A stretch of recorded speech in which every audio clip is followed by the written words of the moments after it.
नमस्ते। आज के इस सफर में हम कार्ल युंग के डीप कॉन्सेप्ट अनीमा और अनिमस को एक्सप्लोर करेंगे। युंग के हिसाब से हम सबके अंदर एक पूरा साइकोलॉजिकल यूनिवर्स छुपा होता है। ये यूनिवर्स सिर्फ विचारों से नहीं, बल्कि इमोशंस, इंस्टिंक्ट्स, ड्रीम्स, सिंबल्स और इनहेरिटेड एनर्जीज से बना होता है। इसी साइकोलॉजिकल यूनिवर्स का कोर हिस्सा है अनीमा यानी स्त्री ऊर्जा और एनिमस यानी पुरुष ऊर्जा। एनीमा एक पुरुष के अनकॉन्शियस का इंट्यूटिव, क्रिएटिव, इमोशनल रूप होता है। एनिमस एक स्त्री के अनकॉन्शियस का लॉजिकल, डिसाइसिव और स्ट्रेंथ बेस्ड रूप होता है। ईस्टर्न फिलॉसफी में ये कॉन्सेप्ट शिव शक्ति जैसे ही हैं। शिव प्योर कॉन्शियसनेस का प्रतीक हैं, शक्ति प्योर एनर्जी का। दोनों अलग नहीं, एक ही अस्तित्व के दो प्रभाव हैं। युंग भी यही कहता है। ह्यूमन साइकी तभी कंप्लीट होती है जब मैस्कुलिन और फेमिनाइन एनर्जीज एक साथ जागृत होती हैं। Symbolism, rejection and projection. जैसे शिव शक्ति कॉस्मिक प्रिंसिपल्स हैं, वैसे ही अनीमा अनिमस भी साइकी के कॉस्मिक प्रिंसिपल्स हैं। लेकिन सवाल यह है कि हम अपनी इनर अपोजिट एनर्जी को रिजेक्ट क्यों करते हैं? सोसाइटी कहता है आदमी मत रो, औरत मत गुस्सा हो, यानी पुरुष को उसकी फेमिनाइनिटी से दूर कर दिया जाता है और औरत को उसकी मैस्कुलाइनिटी से। इस कारण हम अपने असली सेंटर से कट हो जाते हैं। जब ये एनर्जीज रिजेक्ट होती हैं तो ये अनकॉन्शियस में चली जाती हैं और एक और साइकोलॉजिकल खेल शुरू होता है, प्रोजेक्शन। युंग कहता है हम अपनी अनीमा या अनिमस एनर्जी को अपने पार्टनर पर प्रोजेक्ट करने लगते हैं। इसीलिए कभी कभी किसी व्यक्ति से अजीब सा मैजिकल अट्रैक्शन होता है, जैसे वो हमारे अंदर की कोई कमी पूरी कर रहा हो। लेकिन ये अट्रैक्शन एक्चुअल व्यक्ति के लिए नहीं, बल्कि अपनी प्रोजेक्टेड इनर एनर्जी के लिए होता है। हम अक्सर सोचते हैं कि हम लोगों को उनके कारण अट्रैक्ट होते हैं, पर सच ये है कि हम उन्हें अपने अंदर के कारण अट्रैक्ट होते हैं। कार्ल युंग कहता है what we reject within we project without, यानी जो एनर्जी हम अपने अंदर एक्सेप्ट नहीं कर पाते, वही एनर्जी हमारे रिलेशनशिप्स का फाउंडेशन बन जाती है। आज हम समझेंगे प्रोजेक्शन का साइकोलॉजिकल खेल। प्रोजेक्शन का बर्थ। जब हम अपनी अनीमा या अनिमस एनर्जी को एक्सेप्ट नहीं करते, तो वो कॉन्शियस माइंड में जगह नहीं बना पाती और रिजेक्ट होकर अनकॉन्शियस में चली जाती है। ये छुपी हुई एनर्जी वहां छुपकर नहीं बैठी रहती, वो एक रास्ता ढूंढती है अपने आप को दिखाने का, जीने का, एक्सप्रेस करने का। और तब एक साइकोलॉजिकल खेल शुरू होता है, प्रोजेक्शन। हम अननोइंगली उस एनर्जी को बाहर किसी व्यक्ति पर डाल देते हैं और फिर हमें लगता है कि वो इंसान स्पेशल है, उससे एक अजीब सा कनेक्शन है, उसकी तरफ खिंचाव नेचुरल लगता है। पर रियलिटी में हम उस इंसान को नहीं देख रहे होते, हम अपने अनकॉन्शियस को देख रहे होते हैं। मैजिकल अट्रैक्शन का राज। कभी आपने एक्सपीरियंस किया होगा किसी को पहली बार देखते ही एक मैजिक, जैसे पहले से कनेक्शन हो। युंग कहता है ये मैजिक वो व्यक्ति नहीं, हमारी प्रोजेक्टेड अनीमा अनिमस एनर्जी होती है।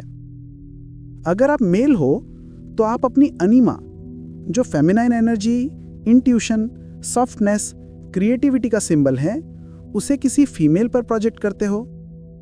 अगर आप फीमेल हो तो आप अपना अनिमस, जो स्ट्रेंथ, क्लैरिटी, डायरेक्शन, स्टिलनेस का सिंबल है, उसे किसी मेल पर प्रोजेक्ट करती हो। यानी अट्रैक्शन एक्चुअल इंसान के लिए नहीं होता, बल्कि अपने अंदर की अधूरी एनर्जी के लिए होता है। इसीलिए कभी कभी हम गलत लोगों से अट्रैक्ट हो जाते हैं, क्योंकि अट्रैक्शन उनके कैरेक्टर से नहीं, हमारी प्रोजेक्शन से होता है। प्रोजेक्शन का डैमेज। प्रोजेक्शन के दो बड़े नुकसान होते हैं। एक, हम दूसरे को गलत देखते हैं। जिस एनर्जी को हम उनमें समझ रहे हैं, वो असल में हमारी अपनी होती है। हम रियलिटी नहीं, अपना इनर मूवी देख रहे होते हैं। दो, हम अपनी ग्रोथ रोक देते हैं। जब हम कहते हैं ये इंसान मुझे कंप्लीट करता है, तो हम अपने अंदर के इनकम्प्लीट हिस्सों को इग्नोर कर रहे होते हैं।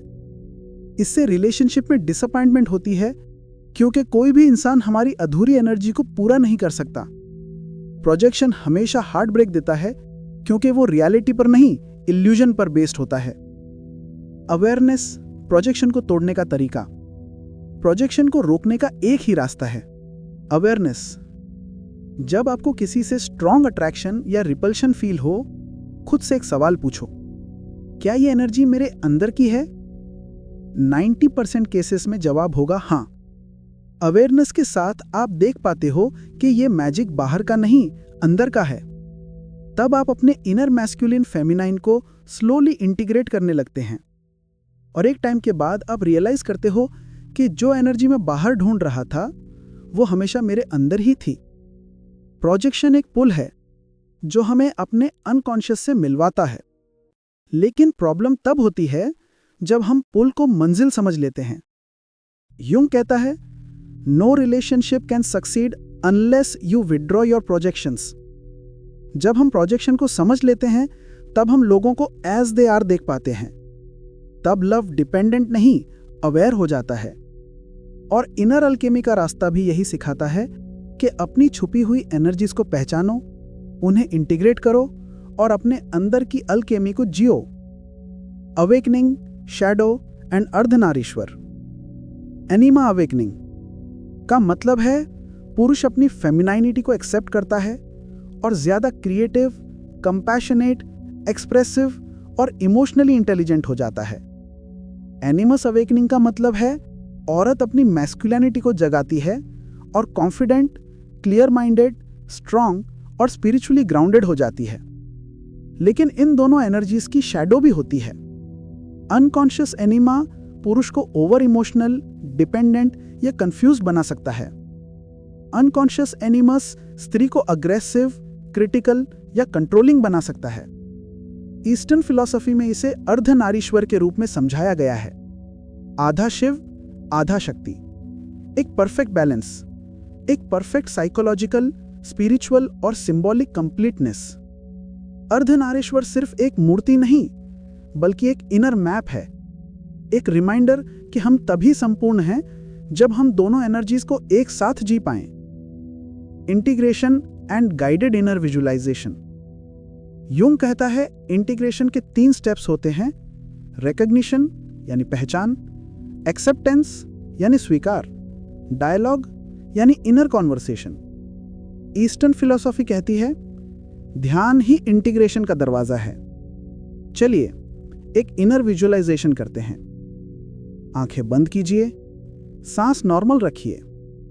आप अपने अनकॉन्शियस के एक शांत मंदिर में प्रवेश कर रहे हैं। सामने 2 रोशनियां हैं। एक रोशनी सॉफ्ट, वार्म, इंट्यूटिव है, ये एनिमा है। दूसरी रोशनी कूल, स्टिल, फोकस्ड है, ये एनिमस है। दोनों रोशनियां एक दूसरे की तरफ बढ़ रही हैं, एक होने लगी हैं, जैसे शिव और शक्ति एक हो रहे हों, जैसे आपका अंदर पूरा हो रहा हो। इंटीग्रेशन के कुछ साइंस होते हैं, emotional stability, clear intuition, strong identity, healthy boundaries, deep inner peace और रिलेशनशिप्स में क्लैरिटी। यूंग इस प्रोसेस को इंडिविजुएशन कहता है, यानी अपने असली रूप में जागना। Full circle and closing wisdom. Jung कहता था the privilege of a lifetime is to become who you truly are. Bharat के ऋषि कहते हैं तत्वमसि, तू ही वो है। दोनों एक ही बात बताते हैं, अपने अंदर की मैस्कुलिन और फेमिनाइन एनर्जीज को इंटीग्रेट करना ही सच्ची पूर्णता है।